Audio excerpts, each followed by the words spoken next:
या कुन्देन्दु या कुन्देन्दु तुषारहारधवला या शुभ्रवस्त्रावृता या वीणावरदण्डमण्डितकरा या श्वेतपद्मासना या ब्रह्माच्युतशङ्करप्रभृतिभिर्देवैः सदा वन्दिता सा मां पातु सरस्वती भगवती निःशेषजाड्यापहा निःशेषजाड्यापहा।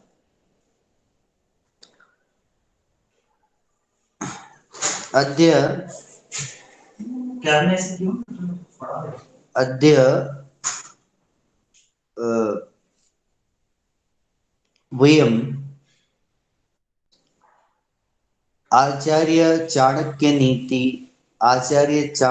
रचित राजनीति समुच्चय नामक ग्रन्थस्य 14 संख्याकं श्लोकं वयं पठिष्यामः।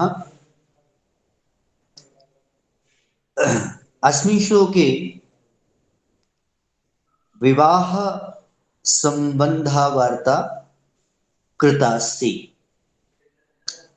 अस्मिन् श्लोके विवाह सम्बद्ध वार्ता आचार्य चाणक्येन निगदिता अस्ति। पश्यन्तु,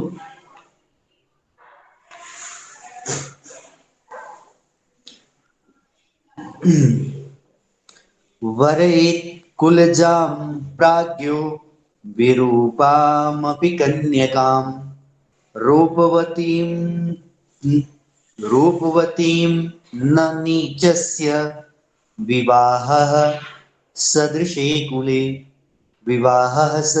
कुले वरेत् कुलजां प्राज्ञो विरूपामपि कन्यकां रूपवतीं न नीचस्य विवाहः सदृशे कुले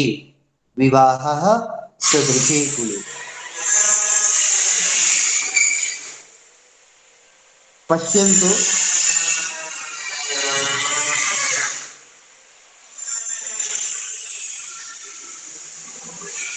अत्र कानि सन्ति संयुक्तानि पदानि वयं पश्यामः।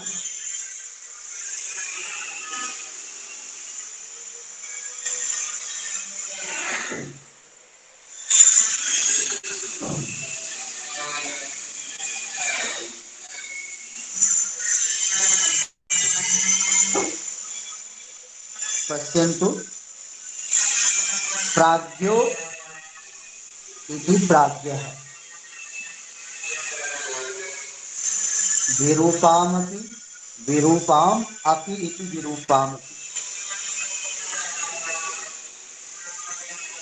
पदद्वयमेव संयुक्तं। प्रथमं पदमस्ति प्राज्ञः, प्राज्ञो प्राज्ञः, विरूपाम् अपि। पदद्वयमस्ति यत्र संयुक्तं। पुनश्च अस्य श्लोकस्य कः अन्वयः अस्ति, एकवारं वयं पश्यामः।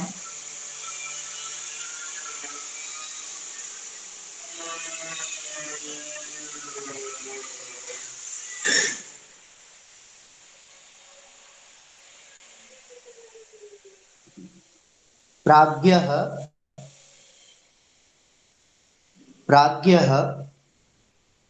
कुलजां कन्यकां विरूपामपि वरेत्। प्राज्ञः कुलजां कन्यकां विरूपामपि वरेत्। नीचस्य कुलस्य प्राज्ञः नीचस्य कुलस्य रूपवतीं कन्यकां न वरेत्। विवाहः सदृशे कुले स्यात्। विवाहः सदृशे कुले स्यात् या करणीयः। तो पश्यन्तु, अस्य श्लोकस्य कः अन्वयः। प्राज्ञः कुलजां कन्यकां विरूपाम् अपि वरेत राज्यः नीचस्य कुलस्य रूपवतीं कन्यकां न वरेत विवाहः सदृशे कुले स्यात् या करणीया। एवं अस्य श्लोकस्य अन्वयः भविष्यति। अत्र कानि सन्ति समस्तानि पदानि पश्यन्तु।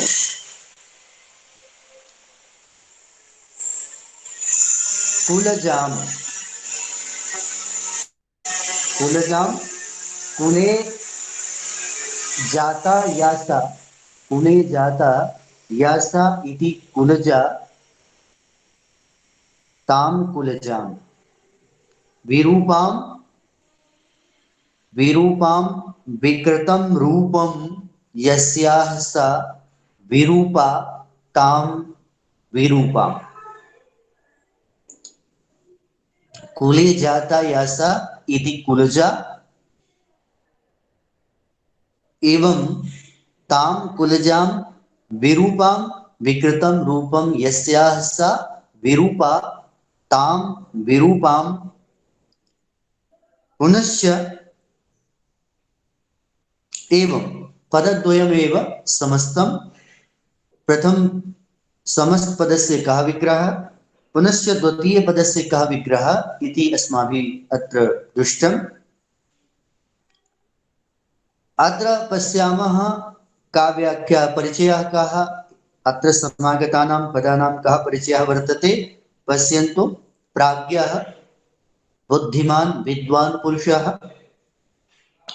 कुलजाम् उत्तम कुले समुत्पन्नां कन्यकां बालां विरूपां विकृत रूपवतीं असुंदरीं अपि वरयेत वर्णं कुर्यात् विवाहेत।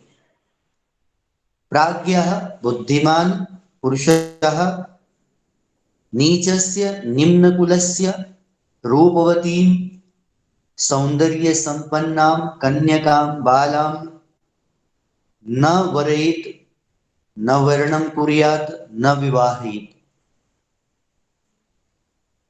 विवाहः पाणिग्रहण संस्कारः सदृशे समाने कुले वंशे करणीयः विधेयः एवं व्याख्या भविष्यति। अतीव उत्तमः श्लोकः अस्ति। कः सरलार्थः इदानीं दृश्यताम् न? तर्हि पदानां कः परिचयः? पदानां परिचयः पश्यन्तु। वरेत वरेत इति धातुः व्री धातुः अद्य ऋजन्ते एव वरयति इति रूपं भवति। वरयति तत्र अत्र विधिलिङ्ग नकारस्य प्रथम पुरुषस्य एकवचनस्य इदं रूपं विद्यते। कुलजाम् अजन्त आकारान्त स्त्रीलिङ्ग शब्दः अस्मिन् पदे द्वितीया विभक्तिः एकवचनं विद्यते। प्राज्ञः अत्र अजन्त आकारान्त पुल्लिङ्ग शब्दः अस्मिन् प्रथमा विभक्ति एकवचनं विद्यते। विरूपाम् अत्र प्रातिपदिकम् अजन्त आकारान्त स्त्रीलिङ्ग शब्दः अस्मिन् पदे द्वितीया विभक्तिः द्विवचनं विद्यते। द्वितीया विभक्तिः एकवचनं विद्यते। अपि इति अव्ययम् कन्यकां प्रातिपदिकम् अस्ति कन्यका अजन्त आकारान्त स्त्रीलिङ्ग शब्दः अत्र द्वितीया विभक्ति एकवचनं विद्यते। रूपवतीं प्रातिपदिकं रूपवती अजन्त ईकारान्त स्त्रीलिङ्ग शब्दः पदे अस्मिन् द्वितीया विभक्ति एकवचनं विद्यते। पुनश्च न इति अव्ययम् नीचस्य नीचस्य अत्र पदमस्ति प्रातिपदिकमस्ति नीच अजन्त अकारान्त पुल्लिङ्ग अत्र षष्ठी विभक्ति एकवचनं विद्यते। तर्हि अत्र पश्यन्तु अग्रे विवाहः। अत्र अजन्त अकारान् पुल्लिङ्ग शब्दः, अजन्त अकारान् पुल्लिङ्ग शब्दः, प्रातिपदिकं विवाह, अस्मिन् पदे अस्ति प्रथमा विभक्ति एकवचनं। तर्हि सदृशे सदृशे अत्र अजन्त अकारान् नपुंसकलिङ्ग शब्दः, अस्मिन् पदे सप्तमी विभक्ति एकवचनं विद्यते। इदं पदं कुल इति पदस्य कुले इति पदस्य विशेषणं। कुलमपि कुले इति प्रातिपदिकं कुल, अजन्त अकारान् नपुंसकलिङ्ग शब्दः, अस्मिन् सप्तमी विभक्ति एकवचनं विद्यते। द्वयोः विशेषण विशेष्य भाव संबंधः वर्तते। पश्यन्तु, करणीयः विधेयः एवं अस्माभिः क्रियायाः समाहारः करिष्यते। विवाहः सदृशे कुले इत्यस्मिन् क्रियायाः समाहारः अन्ते च अस्माभिः विधास्यते। व्याख्या भवद्भिः दृष्टा। पुनश्च पदानां समागतानां पदानां परिचयं दृष्टवन्तः। कः सरलार्थः एक बारं पश्यन्तु। विद्वान् पुरुषः सदैव उच्चकुले समुत्पन्नां कन्यकां विवाहेत्।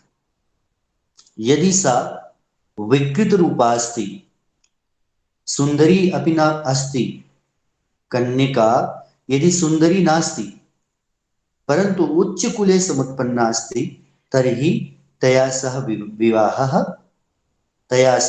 विवाहं विद्यमान पुरुषः कुर्यात्। यदि कन्या रूपवती अस्ति, सुंदरी अस्ति, परंतु निम्नकुलस्य अस्ति, अतः तादृश्या कन्यकया सह विवाहं बुद्धिमान पुरुष न कुर्यात्। एवं सर्वदैव लोके विवाहः समान कुले स्यात्। समान कुले एव विवाहः करणीयः। एवं सरलार्थः अस्य श्लोकस्य विशिष्टार्थः कः अस्ति एकवारं वयं पश्यामः। पश्यन्तु, श्लोके अस्मिन् आचार्य चाणक्यः निगदति। विवाहः द्वयोः सम्मेलनस्थितिः भवति। पुरुष स्त्रियोः, स्त्री पुरुषयोः मेलनस्य एकः संस्कारः। अतः अस्य नाम पाणिग्रहण संस्कारः अपि उच्यते। लोकयात्रां सफलीकर्तुम् एषः संस्कारः अत्यावश्यकः। अनेनैव लोकः प्रवर्धते, अनेनैव लोकः विस्तृतः भवति, अनेनैव लोकः किं भवति, अस्तित्वे समायाति। अतः विवाहः इति गार्हस्थ जीवनस्य चिह्नं विद्यते। अतः विवाहः प्रायः जनाः किं कुर्वन्ति, तत्र शिक्षादिकं प्राप्य वृत्तिं प्राप्य च अन्ते विवाहस्थितिः भवति। तो विवाहः कथं करणीयः? यतोहि द्वयोः मेलनेनैव विवाहः भवति। स्त्री पुरुषयोः संसर्गेण सहयोगेन एव विवाहः सम्पन्नः भवति। तो तर्हि विवाहः कथं भूतः स्यात्? विद्वान् व्यक्तिः, तत्र विद्वान् पुरुषः कया सह विवाहं कुर्यात्?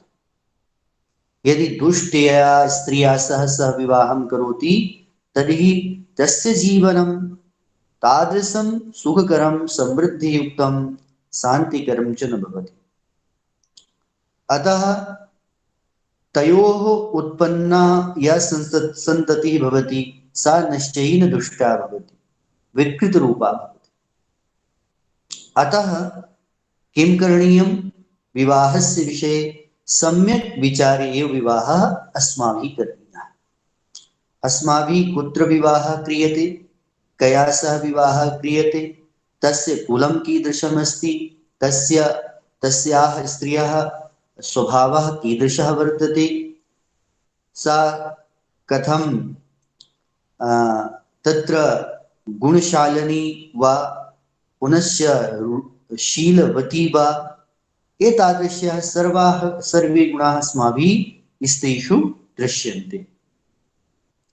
तदनन्तरमेव तया सह विवाहः आचर्यते। परन्तु आचार्य चाणक्यः अस्मिन् श्लोके कथयति यदि कन्या उत्तम कुलीया अस्ति, उत्तम कुले समुत्पन्ना अस्ति, परन्तु सुन्दरी नास्ति, रूप लावण्य संपन्ना नास्ति, सा अवलोकने दर्शने च चारुतमं चारुतां न स्थापयति, चारुतां न प्रकटीकरोति, मनः सम्यक् न लगति, अतः तादृशीं कन्यकां नैव त्यजन्तु, तया सह एव विवाहं कुर्वन्तु। किं कारणं? मूलं किं भवेत्? मूलमस्ति इयं कन्या श्रेष्ठ कुले समुत्पन्ना अस्ति। अब श्रेष्ठ कुले समुत्पन्ना अस्ति तर्हि श्रेष्ठ कुलगत संस्काराणां समावेशः तस्यां भवति। सः कुलं वंशं सम्यक्तया नयति, अग्रे नयति, नेतृत्वं करोति, परिवारे किं भवति? सामञ्जस्यं स्थापयति, सर्वविध कार्यं समयेन किं करोति? सः विपत्तौ अपि पतिं त्यक्त्वा बहिर्न गच्छति, पुनश्च अन्ये ये व्यभिचाराः सन्ति तैः न आचर्यन्ते, तैः न व्यवह्रियन्ते। अतः एतादृशः स्थितयः एव भवन्ति उच्च कुले समुत्पन्नासु स्त्रीषु। अतः आचार्य चाणक्यः कथयति संस्कारः एव प्रमुखः। उच्च कुले समुत्पन्ना या स्त्री अस्ति तर्हि उच्च कुलीयाः संस्काराः तस्यां स्त्रियां भवन्ति।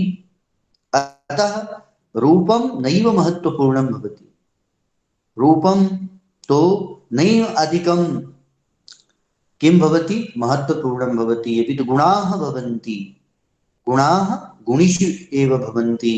अतः गुणानाम् अवलोकनं कृत्वा एव विवाहं विद्वान् पुरुषः साधयेत्। पश्यन्तु, काचित् स्त्री बहुरूपवती अस्ति, परन्तु श्रेष्ठ कुले समुत्पन्ना नास्ति, तर्हि तादृशी स्त्री अपि त्यक्तव्या। किं कारणं? निम्नकुलीयाः संस्काराः तस्यां स्त्रियां भवन्ति। सा रूपवती भूत्वापि किं संस्कारेण युक्ता न भवति। स्वपारिवारिक संस्कारैः सह पत्युः गृहं नागच्छति। एतादृशी परिणामे किं भवति? परिणामः तादृशः भवति यत् परिवारे किं विपत्तौ सह क्वचित् गच्छति, पुनश्च पतिं त्यक्त्वा अन्यत्र गच्छति, व्यभिचारादि गुणाः अपि कदाचित् आचर्यन्ते, एवं तत्र तस्मिन् प्रायः अवलोक्यन्ते। विपत्तौ सामञ्जस्यं स्थापयितुं न समर्था भवति, तो तादृशीं स्त्रियं नैव तादृश्या स्त्रिया सह विवाहः नैव कर्तव्यः इति आशयं वदति अत्र। पश्यन्तु, यदि कन्या रूपवती अस्ति परन्तु संस्काराः न सन्ति, गृहकार्ये कुशलिनी न अस्ति सा, तो निश्चयेन तस्य रूपेण किं लाभः? तस्याः रूपेण किं लाभः? को लाभः? नास्ति लाभः। अतः गुणैः सह अस्माकं व्यवहारः स्यात्, न तु रूपेण सह, एवम् आशयः वर्तते। पुनश्च अन्ते किं कथितं? विवाहः सदृशे कुले। विवाहस्य स्थितिः समान कुले भवेत्। अहम् उच्चवर्गीयः, अहम् उच्चकुले समुत्पन्नः, पुनश्च काचित् निम्नकुले समुत्पन्ना अस्ति, अहं धनिकः, सा तस्य परिवारः निर्धनः, अतीव निर्धनः, अहं ब्राह्मणः, सः अन्यजातीय, एवं यदि स्थितिः अस्ति चेत् तर्हि तत्रापि विवाहविषये चिन्तनीयम्। अतः चाणक्यः निगदति अत्र विवाहः समानकुले एव स्यात्। यदि विवाहस्य स्थितिः समानकुले न भवति तर्हि परिवारस्य स्थितिः अस्तव्यस्ता भवति। तत्र सम्बन्धः अपि क्वचित् विच्छिन्नः भवति। गार्हस्थ्य सकटिका सम्यक् रूपेण न चलति। अतः द्वयोः परिवारयोः सम्बन्धः अपि विकृतः भवति, दूषितः भवति। एतदर्थमेव विवाहः अस्माभिः समानकुले एव करणीयः। पश्यन्तु, ये जनाः स्वकीयां पुत्रीं धनिकस्य गृहे विवाहयन्ति, पश्यन्तु, यदि पिता स्वयं निर्धनः भवति और जामाता अतीव धनी भवति तर्हि परिवारयोः धनेन सह मेलनं नैव अस्ति। धनेन सह मेलनं नैव अस्ति। तर्हि तेषां व्यवहारः निम्नवर्गीयः, तेषां वस्त्राणि, तेषाम् आचारव्यवहारः, तेषां वासस्य व्यवस्था, सर्वविधाः एताः सर्वाः व्यवस्थाः अस्तव्यस्ताः भवन्ति तस्य धनिकस्य पुरतः। अतः सः स्वदृष्ट्या एव तादृशान् जनान् इच्छन्ति ये तस्य परिवारस्य व्यवहारेण सह समानाः स्युः। अतः पश्यन्तु, अस्मिन् युगेपि प्रायः सर्वे पितरः ये स्वकीयां पुत्रीं विवाहबन्धने तत्र निबन्धितुम् इच्छन्ति, ते किं कुर्वन्ति? ते एवमेव चिन्तयन्ति न कि परिवारः उत्तमः स्यात्, उत्कृष्टः स्यात्, परन्तु तादृशः उत्कृष्टः न स्यात् यत्र अस्माकं पुत्री गच्छेत् ते अस्माकं पुत्रीं न सम्मानयेत्, ते न सम्मानयेयुः, ते मानं न प्रदेयुः, न तस्मै किं धनलोभाय तस्य दग्धनं, तस्य दहनं न कुर्युः। तो तादृशे कुले एव, तादृशे श्रेष्ठे एव धनी परिवारे एव अस्माकं विवाहः, पुत्र्याः वा विवाहः नैवेद्यः। पुनश्च ये धनिकाः, ये निर्धनाः पुत्राः भवन्ति, तेषामपि विवाहः तत्र धनिकपुत्रीषु न करणीयः। यतोहि धनीनां या पुत्री भवति तस्य आचार्यव्यवहारः तत्र तस्य परिवारेण सह सम्मिलितः भवति, तस्य आचरणं धनेन सह दृश्यते, तत्र भोग्य विलासवस्तूनां प्राचुर्यं दृश्यते। एतदर्थम् अत्र निर्धने तस्याः विवाहः सञ्जातः, तो सा तादृशं सुखकरं जीवनं यदा न प्राप्स्यसि, निश्चयेन प्राप्स्यति, तर्हि निश्चयेन सः गृहं त्यक्त्वा पुनः स्वगृहे एव भविष्यति, या पुनश्च अन्येषां जनानाम् अवलम्बनं सः करिष्यति। एतेन कुलं दूषितं भवति। कुलेन दूषितेन सति सम्पूर्णः परिवारः अशान्तिकरः, असमृद्धिकरः भविष्यति। अतः विवाहः समानकुले अपि स्यात्। एवं आचार्य चाणक्यः निगदति। प्रायः कस्यचित् नियमस्य अपवादाः अपि भवन्ति। अतः तादृशं तु वयम् इदानीमपि समाजे बहुविधानि दृष्टान्तानि वयं पश्यामः। तर्हि इदानीम् अहं हिंदी भाषायां वच्मि एतस्य आशयं। मैं इस समय इसका आशय जो है हिंदी भाषा में आप सभी को बता रहा हूँ। बहुत ही सुंदर श्लोक है। विवाह हमारे जीवन का एक ऐसा मोड़ है जहाँ पहुंचकर हम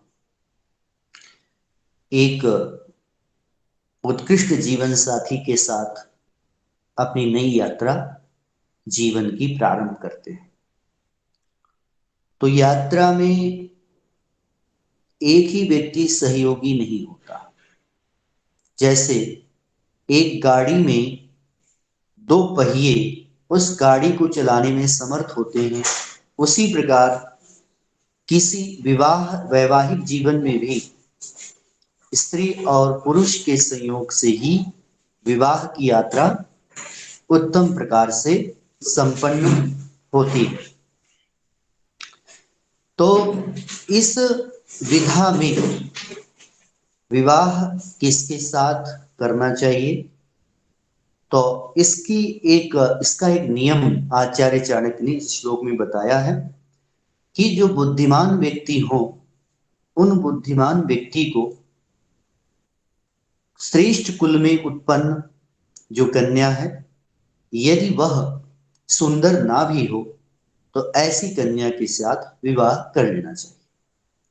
उसका आशय ये बताया, क्योंकि श्रेष्ठ कुल में उत्पन्न जो कन्या है उसमें जो संस्कार हैं वो उस कुल के अनुसार उसमें हस्तांतरित हो जाते हैं, जिस कारण से परिवार में जाने पर परिवार की अनेक समस्याओं में वो कन्या खरी उतरती है और परिवार के सभी सदस्यों के साथ सामान व्यवहार बना करके अपनी मर्यादा को बनाए रखती है। तो इस तरह वो रूपवती न होने पर भी क्या हो जाती है, परिवार में सामंजस्य और परस्पर प्रेम वितरण करते हुए वो एक सुखमय और शांतिमय वातावरण उत्पन्न करती है।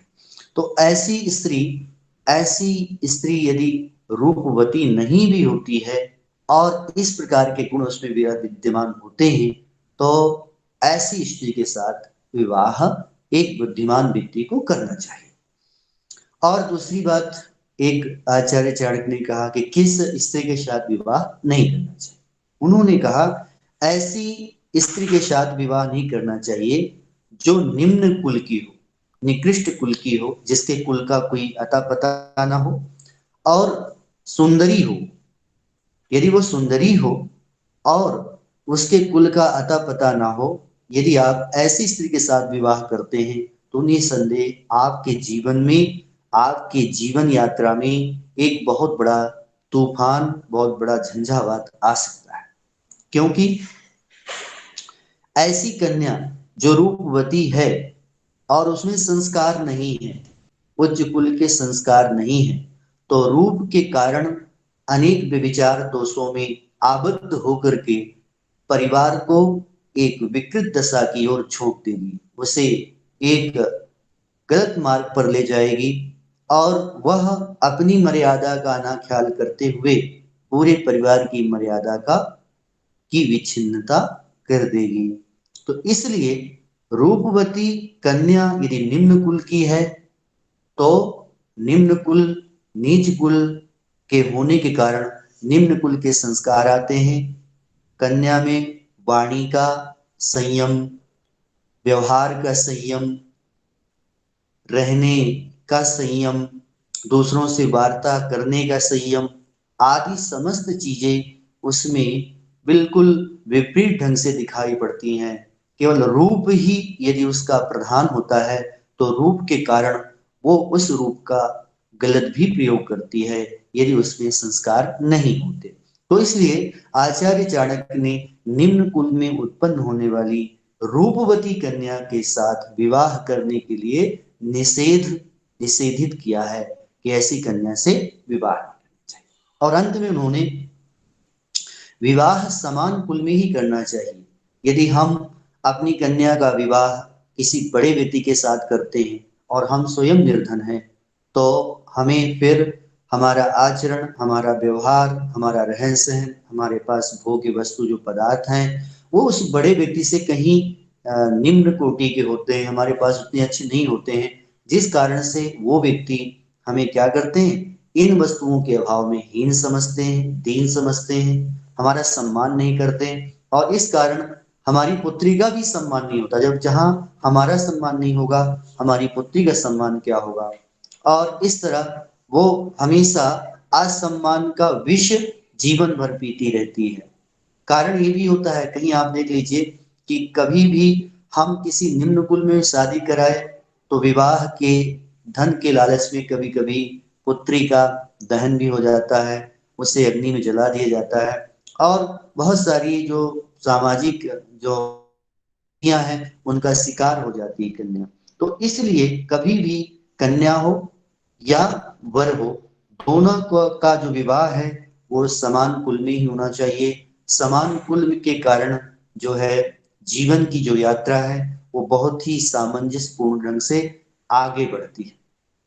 यदि समान कुल में विवाह नहीं होता तो दोनों परिवार को आजीवन क्या करना पड़ता है, बहुत कुछ समस्याएं झेलनी पड़ती हैं, कई समस्याओं का सामना करना पड़ता है। तो वो हम सामना क्यों करते हैं, ये व्यवहारिक बात है। वैसे तो अब आप देख सकते हैं हमारे प्राचीन इतिहास में भी बहुत बहुत निर्धन कन्याओं का विवाह राजाओं के साथ हुआ और वे महारानी पद तक को प्राप्त हो गई। अभिज्ञान शाकुंतलम में शकुंतला को जब विदा कर रहे हैं महर्षि कर्ण, तो वहां पर एक बहुत सुंदर प्रसंग आता है। वो कहते हैं कि यही कन्या ही मेरा एक धन है और उसे मैं दुष्यंत के लिए, दुष्यंत को संदेश देते हुए अपने शिष्यों को शकुंतला को उनके साथ भेज रहे हैं। तो उन्होंने एक बहुत सुंदर बात कही है कि देखो, हम तपस्वी हैं, जंगल में रहते हैं, हमारे पास स्वर्ण नहीं है, आभूषण नहीं है, धन धान्य नहीं है, तो हम आपको कुछ नहीं दे सकते। हमारे पास एक कन्या रूपी धन है जो हम आपको दे रहे हैं और जो हम आपको दे सकते हैं। तो ऐसा कहकर के वो उस कन्या को विदा करते हैं, उनके पास कुछ रहता नहीं है। लेकिन फिर भी राजा दुष्यंत उस कन्या को शाप के कारण तो अस्वीकार करते हैं, लेकिन बाद में वो उसे स्वीकार करके वो महारानी पद तक को भी शकुंतला प्राप्त करती है। तो ये तो एक अपवाद हो सकता है, बहुत सारी ऐसी कहानियां हैं जहां पर आपको हम अपवाद रूप में देखते हैं, लेकिन सामान्य व्यवहारिक जीवन में समान कुल में भी विवाह करने का प्रचलन है और करना भी चाहिए। क्योंकि समान कुल में विवाह की स्थिति अगर होती है तो वैचारिक समरसता रहती है, वैचारिक समानता रहती है, व्यवहारिक समानता रहती है, आचरण उठन बैठन की भी समानता रहती है। तो सब तरह समान हो जाने के कारण एक दूसरे परिवार विचार साम्य के कारण बहुत खुशी रहते हैं, संपन्न रहते हैं और सुख का अनुभव करते हैं। विपरीत आचरण के कारण, विपरीत रहन सहन के कारण, विपरीत व्यवहार के कारण परिवार अलग हो जाते हैं, असंगठित हो जाते हैं और जो है टूट जाते हैं। तो इसलिए हमेशा ये व्यवहारिक बात है, आप सभी लोग, जितने भी लोग जो श्रोता इस चैनल के माध्यम से और इस बात को, आचार्य चाणक्य की बात को यदि सुन रहे हैं और देखेंगे समझेंगे तो जरूर इस बात को जीवन में अपनाएं। धन की लोलुपता के कारण, रोग की लोलुपता के कारण कहीं विवाह मत करें, बहुत सी सोच समझ करके विवाह करना चाहिए। धन की लोलुपता के कारण हम बड़े घरों में कर लेते हैं, लेकिन स्त्री ही निम्न वर्ण की है, निम्न व्यवहार वाली है, तो जीवन हमारा भी क्या हो जाएगा, हमारा जीवन भोग्य पदार्थों के होने पर भी निम्न हो जाएगा, निकृष्ट हो जाएगा, अशांति हो जाएगा। यदि हम क्या है, रूपवती होने के कारण निम्न वर्ग की कन्या के साथ विवाह कर लें तो वह उस आचरण, उस व्यवहार में पली बड़ी होती है, जिस कारण से वह उच्च वर्ग को प्राप्त करके और भी विकृत अवस्था को भी प्राप्त करने की संभावनाएं उसके जीवन में बनी रहती हैं। तो इसलिए इन सभी बिंदुओं को विचार करते हुए हमें आचार्य चाणक्य की जो पंक्ति है, विवाह सदृशे कुले, इसका जरूर विचार करना चाहिए, जरूर चिंतन करना चाहिए। समान कुल, समान व्यवहार, समान जो है धन संपन्नता, थोड़ी बारी कम हो सकती है, लेकिन कुछ समानताएं हो जिस कारण से ये विवाह आदि जो कार्य हैं वो सफल होते हैं। तो आज के लिए बस इतना ही। कल पुनः हम आचार्य चाणक्य की एक बहुत ही जागरूक और जीवन के मार्ग को प्रशस्त करने वाले एक नए श्लोक के साथ आपके समक्ष उपस्थित होंगे। तो आज के लिए बस इतना ही। ओम शांति शांति शांति।